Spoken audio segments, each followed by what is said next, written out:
Men use filler words, and ah, 38% more often than women do.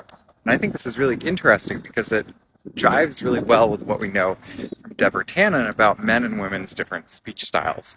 Men tend to have a strategy of holding the floor when they're speaking. They're trying to do kind of a monologue more and compete for the floor, whereas women tend to have a more cooperative speech sort of style where they're jumping in and supporting each other.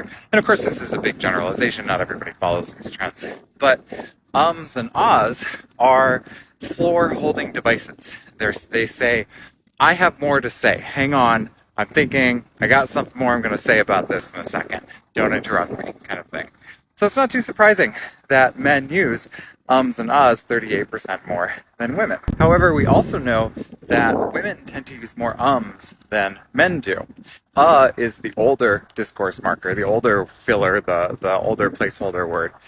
And we tend to see more uhs among older people, older generations. Younger people tend to use more. So it's also no surprise that women and young people tend to be the ones using because is the newer filler word.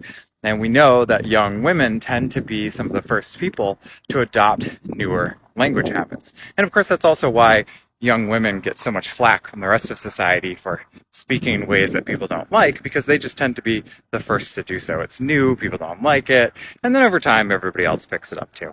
It's just how language works.